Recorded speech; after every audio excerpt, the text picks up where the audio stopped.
waan argamteef maqaa koof maqaa daawwattoota televezyiina OBN baay'ee si galateeffadha. Galatoomi durrinnaa diraamaa hojjettuun si beekaa mamoo gaazexeessaa taatee siyaasa guddaanis gammadeera. Homaa miti galatoomi. Hacaaluu kan maqaa si moggaase haadha kee moo abbaa keeti? Hundeessaan naa moggaase abbaa keeti. Abbaa. Oromoon waa malee maqaa moggaasu. Obboloonni kee obboloota meeqa qabda ofii? Obbolaa nafaana 10 nuti. Hamaan siniin lakkaayin. Nun lakkaayin. Kurnan keenya yoo lubbuudhaan jirra. Egaa Hacaaluun obboloota isaa qofaa miti. Oromoo hedduu waan baay'eetiin caalee waan argameef maqaan abbaan kee moggaasan maquma sirriitiin jedha. Hacee odeeffannoo tokko dhagaye. Bara Ameerikaa deemte sana butaan taatiin fooqii kurnaffaarraa fiigdaa inni gamoo tokkorra kun dhugaadha. Odeeffannoo kanama Ameerikaa dhaqxeetu moo hoteela nani gamoo sana keessa fiigaatu warra riseepshiniitu sitti himu maan beeku gaa dhugaadha mudannoon kuni. Ameerikaa kutaa magaalaa Las Vegaasitti hojiif deemeeni. Achitti nama biyyaa wayitu na argate Dr. Xilawun yookaan obbo Bal'isee ammoo maqaan. Isaan San Diego jiraatu anuma arguuf San Diego irraa Las Vegas dhufanii. Wajjin ollee gara galgalaa kutaa kiyyaan nagaanii gaafa isaan na bukkeedha deebi'uu jedhanii. Waan ta'e irraanfatanii natti fakkaata deebi'anii balbala rukutan. Eddanan kutaa kiyya seeniin booda. Hammeenyi biyya sanaa qulfiinsaa takkaati qulfii qudha qabatteen baatu taanaanii balballi cufamnaan cufamedha. Fooqii kurnaffaarra turree Dr. deebi'anii gaafa na waamananii gaditti bahe qullaadhuma rifadhee paakaawutiif paantii qofaanin jira. Akka dhageetti butaan taa'u maan haa ta'u. Gaditti baay'ee jennaan bilbilli koos furtuun inni kutaa kiyyaa hoteelaas achuma keessatti balballi ofuma isaatiif natti cufame jechuudha. No yaa bakka liiftii isaan agarsiisuufan. Hoteelli gaa baay'ee guddaa. Liiftiidhaan isaan itti agarsiise gaafan ol deebi'u kan koo balballi cufameera ani qullaan jira. Amma Dr. liiftii seenaniiru kaadhee kum ta'een iyyeessaa waame. Receptioniidha nama fidanii dhufanii maalan godhare qullaadhuma nee jiru. Waan baay'ee hanga faranjoonni illee namoonni baay'ee poolisii dhufe kanuma kutaan sun hankee ta'uu isaallee kan mirkaneessu homaallee waan harka keerra abaniif baay'ee si cinqanii jechaan dhagaye. Faranjiin si hubatti.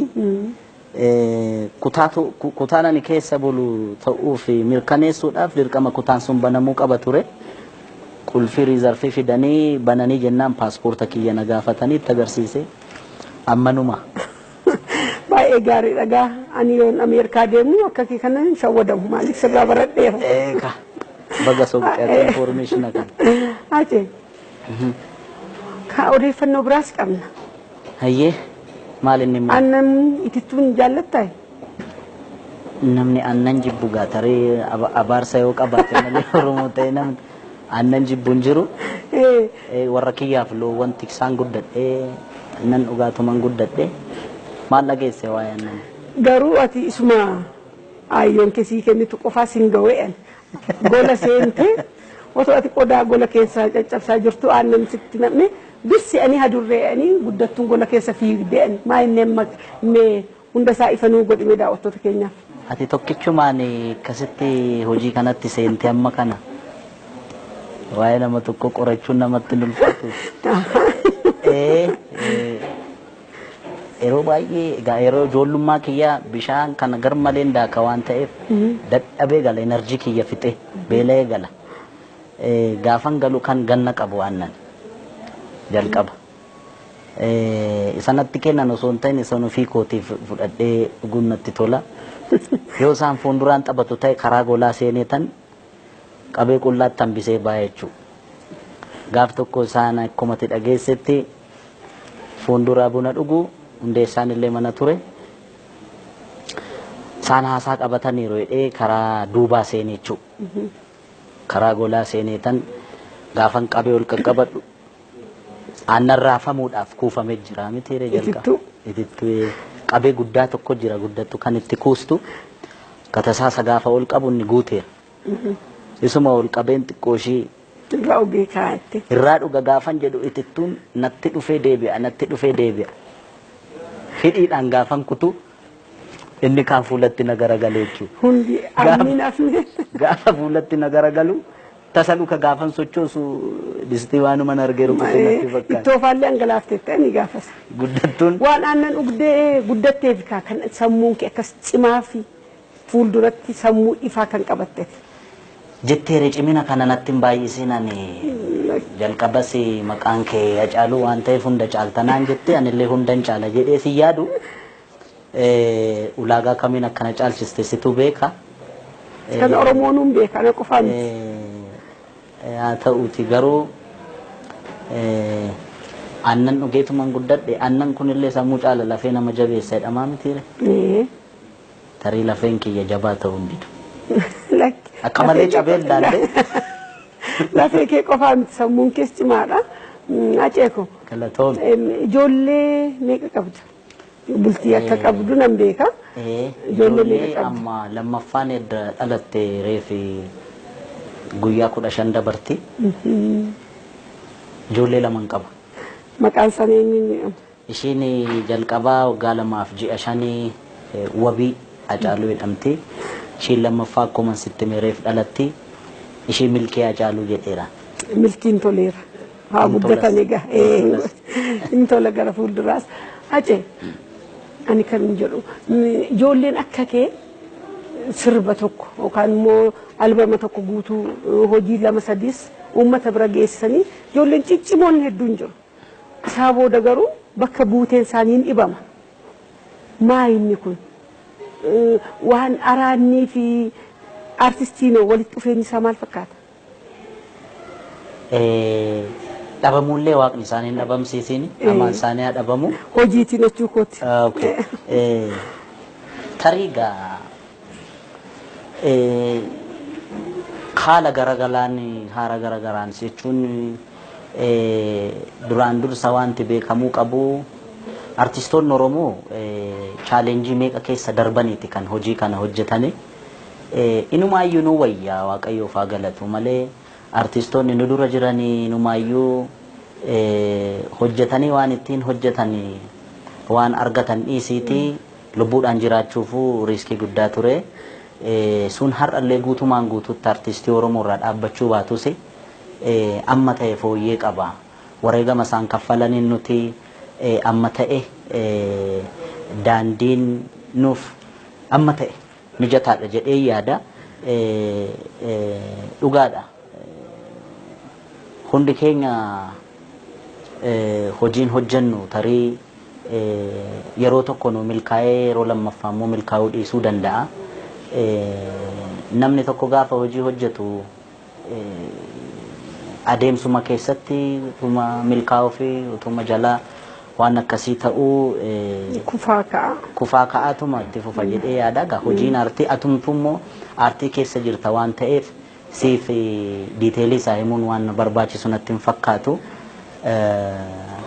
Hojii tokko hojjetanii kan lammaffaa irratti maaliif dabaluu dadhabuu yookaan immoo bar tokko hojii isaaniitiin hawaasa isaaniif duratti fudhatama guddaa argatanii maaliif ittiin fufne isa jedhuuf dhugaa haasa'uudhaaf isaan bakka bu'ee haasa'uu hin danda'uuf malee gaaffiin kun kallattiidhaan artistoota ati hojii jalqabaan argattee lammaffaa irratti isaan dhabde laallata. I hope isaan soqxee argattee gaafattee deebii gahaarraa argatte jedhee yaada. Haalli araanniif artistii walitti dhufeenyi isaa maal fakkaata? Araadni gaa araada gaafa jettu araada baay'ee jira. Caatiin jira, fiishaan jira, dhugaatiin jira.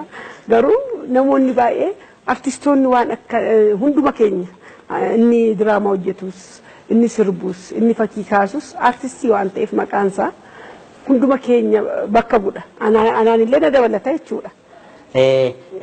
Amma dhugaa haasa'uuf artistii bakka bu'ee siif falmuu nan danda'a waan kanarratti. Waa'ee araada kana egaa artistiin gadi fageenyaan itti haamatamu malee Doktora Qaamus nan beeka. Doktora Xuuxus nan beeka. Profeesara Sakkas jechuudha. Maaltu jira beektaa jee? Warri kaanii waan kana raawwatanii miti. Garuu artistiin moodeelii uummata tokkooti. Warra kaan caalaa hin mul'ata. Hacaaluun doktora tokko injiinara tokko caalaa uummata keessa jira. Uummanni waa'ee Hacaaluu beekus mirgas qaba. Yoollee atillee oksite ufumaa barbaadeetu irra ga'a. Artistiin moodeela uummataa waan ta'eef akka warra kaanii waan barbaanne gochuu hin dandeenyu. Malee warri kaaniin xuuxanii hin qaaman jechuu koo miti.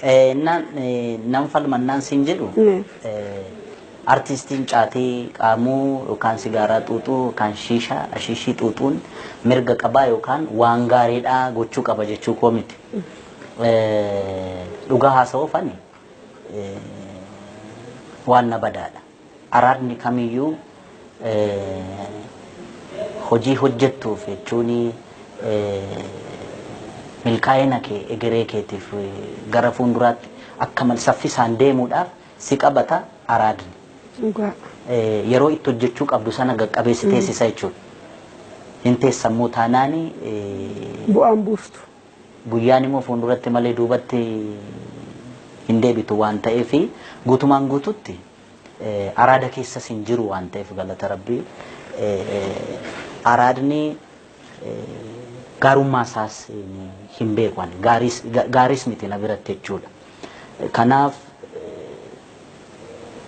Hacaaluun akkamitti jechuun artistoota tarii yoo araada kanaan qabamanii gufatan yoo jiraatan isaaniif ergaa maal dabarsa yoo naan jette isaanuu hin beeku. Hin beeku Speeshaalii caatiin muudii fida waan jedhamu jira. Dhugaadhas immoo yaallee beekna keessatti araada isaa keessa seennee qabamne inni gannuun teessisne malee parsanaalii anaan gannan teessisnis nan teessisus waan ta'e immoo qabaa namni kamuu waan tokko kan godhu waa malee miti waan hundumtuu sababa qaba. Garuu immoo waan sanaaf gabroomuun jechuudha. Caatii sanaaf ta'uu danda'a, sigaaraa sanaaf ta'uu danda'a.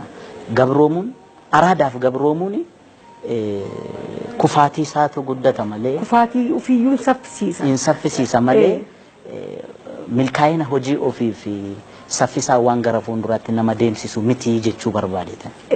Kana obboloonni keenyis hin beeku garuu hin dagatan natti fakkaata.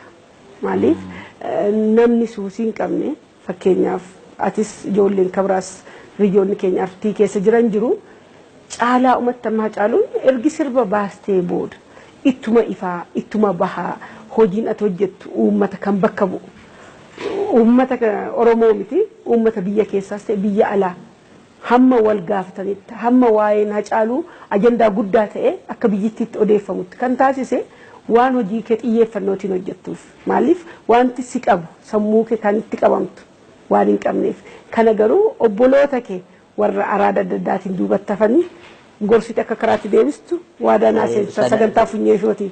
Sana qofaa miti.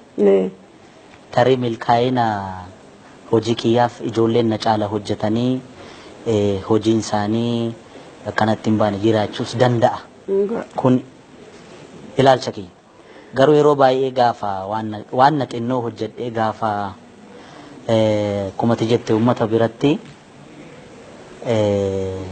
jaalalaaf beekamtii humna kiyyaa ol gaafa naa kennan eebba hundeessaa yaadadha. Abbaan koo yoon illee loowwan isaa quubsee galchee natti tuttufaa addaaf addunyaa siifaa kennu jedhee isa na eebbisu sana nan yaadadha.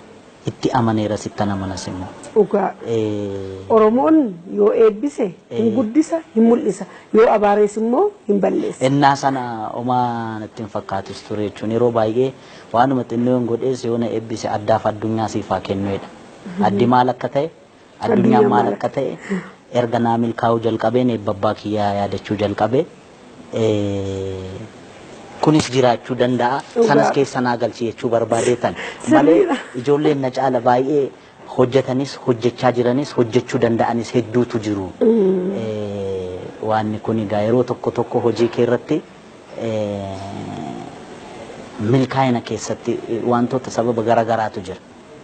Ani isan hojjedhu irratti eebbi abbaa kiyyaa hamma ta'e na gargaareera jechuufani Silnyee Shoo.